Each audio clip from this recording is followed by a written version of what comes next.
But we're going to start with Eoin Morgan, who has today announced his retirement from international cricket. The former England captain will go down as one of the greatest in their history, but told us the time was right to go now and revealed he spoke to a number of former captains and England head coach Brendan McCullum before making the decision. I've been open and honest about when I'll finish and when the day will come for the last 3 years. I've engaged a lot with ex-players as to when they stopped and how it came about and how the transition worked. And each person to a man said there's a time and a place where it hits you. Or the other common answer was, you wake up and you know. And that moment came for me in Amsterdam. And I think it's a culmination of a lot of things that over the course of my international career, which has been a long time, I've just come to the end. I'm glad I was in a sound enough space to understand that feeling and be well aware of what it meant. And also what it means both for the England white ball sides that I've led until now and me in my personal life. So the day it hit me, it was quite a sad day, reaching the end of such a special journey. But in many ways since that day, I've been incredibly proud and content with the decision and excited for English cricket going forward. There's been so many strong decisions made in a positive way for not only our group but the Test group over the last month and a half. The appointing of 2 new coaches and a new red ball captain, and the way that both sides play is just incredible. So as I sit back now as a fan, I'm incredibly excited. You intimated that you wanted to carry through to the World Cup at the end of the year. So is there any part of you at all that feels that maybe you're going too early? No, not at all. Not one bit.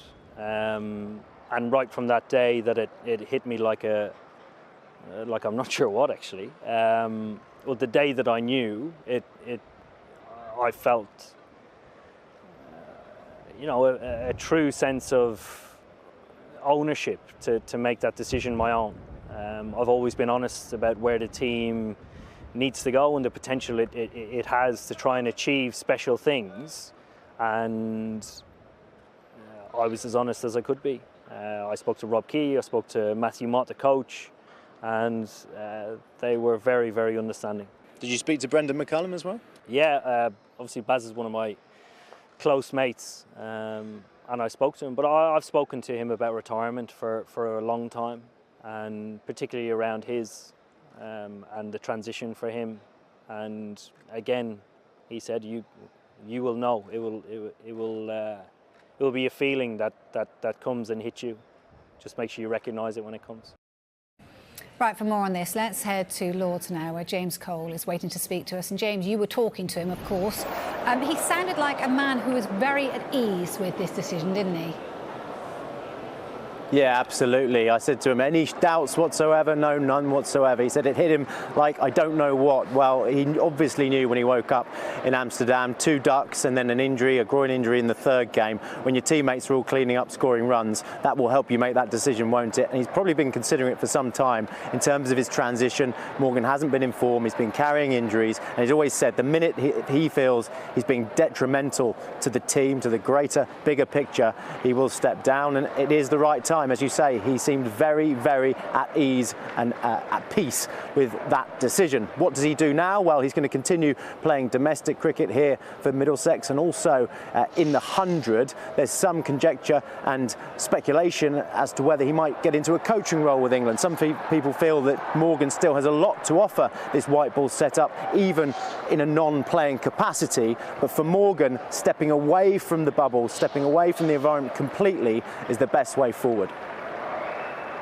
The best thing for the setup is for me to come out of it, let the new captain find his feet, build a relationship with a new coach, and ultimately drive towards the next World Cups. They come thick and fast, and the potential the team has is unbelievable.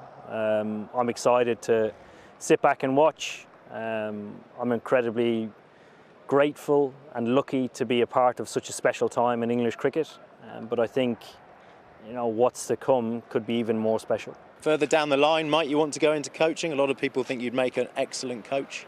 I've certainly not ruled it out.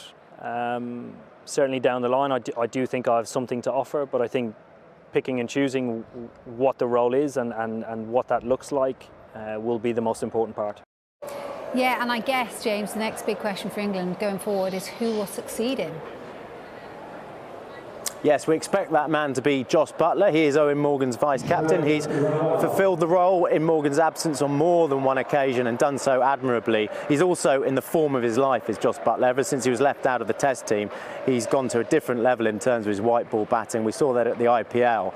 There are other candidates in Moeen Ali and Johnny Bairstow, but I think England will look no further than their vice-captain, Jos Buttler, to take England into this next era of white ball cricket. There may be some people, I think, who feel there's a doubt as to whether giving the captaincy to Buttler would put too much pressure on him, and that burden might affect his form, this hot streak of form that he's in at the moment.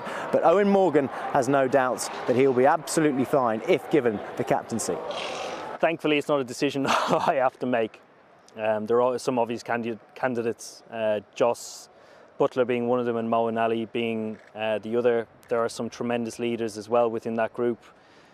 Johnny Bairstow, Jason Roy, Chris Wokes, Chris Jordan, guys that could definitely do the job. Obviously Jos has been in charge. He's been an unbelievably good vice-captain while I've been captain, and when he's stepped in, he has been an exceptional leader. He obviously commands himself with the bat as one of the best players in the world, but also as a leader within the group. He commands tremendous respect. You don't think the burden of the captaincy on Buttler would be too much, would affect his form? No, not at all. What makes you confident in that sense? Because he's done it before. On tours that I've missed or been injured in, he's come straight in, and that is a true test of how you hold the weight of each and every decision and how it impacts your performance, and the evidence is there that it's never affected Jos.